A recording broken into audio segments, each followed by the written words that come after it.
Aloha, my name is Robert from Nepapakana, and welcome to the online professional development for the Canoe project. Today we'll be talking about Module 15, which is the last module. As always, we start at our website, www.stemd2.com, and then we log in and go to Students, and let's build a canoe. Let's go down to Unit 6. And then we can continue on to Module 15. Here are the list of activities for Module 15, which is about two-way tables. Just like last time, we'll only be covering the last two activities. So the first activity that we'll be talking about is Canoe 15.2.1. To become a successful journalist, it's very important to be able to interpret numerical data. In this activity, we'll be taking a look at a table that describes the winners of recent canoe races. So here we have 120 teams, and we need to fill out the missing data. So for example, we can say A equals 50%, for example. And for the remaining questions, we can use this data in order to tell a story. So with this example, we can say that 50% of the recent winners are Tahitian men. Of course, this is just an example. This is not the right number. After we talked a little bit about the pure statistics, we want to go ahead and make some assumptions or interpretations of the data.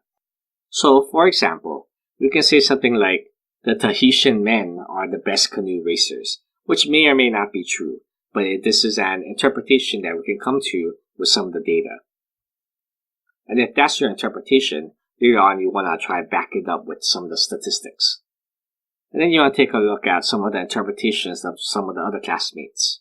And you want to see whether their interpretations are valid or not valid. That's it for this activity. Please pause the video and check it out. Let us know what you think. Okie dokie, welcome back. The next activity that we'll be looking at is Canoe 15.c.1. In this activity, we'll be taking a look at another two-way table, but this time we'll be comparing the number of injuries with the length of a race. And we want to use this information in order to figure out whether a short race or a long race is more hazardous. As you can see here, we have a table but it's missing some data. So just like before, we can fill out the missing data. So we can type in, for example, something like A equals 6. And with this table completed, we can go ahead and figure out the relative frequencies. When these two tables are completed, we can then use the information to answer some questions. For example, of the 240 paddlers, what percent got injured? This is one of 5 questions that we've included here. With these smaller questions answered, we can ask bigger questions about short distance races and long distance races. In particular, is one type of race more dangerous than the other? No matter what the answers are, we want the students to be able to use the data in order to support their conclusions.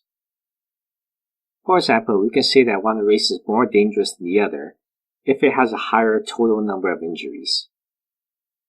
We can also say that one race is more dangerous than the other if it has a higher frequency of injury among those who participate. We can also say that we cannot make a conclusion unless we get more data, and then we can explain what kind of data we need. Finally, we conclude this activity with a little link. This link takes us to a real scientific study about canoe-related injuries.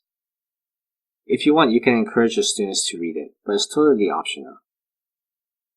That's it for this activity. Please pause the video and take some time to review and reflect on it. Let us know how you can use this activity in your classroom.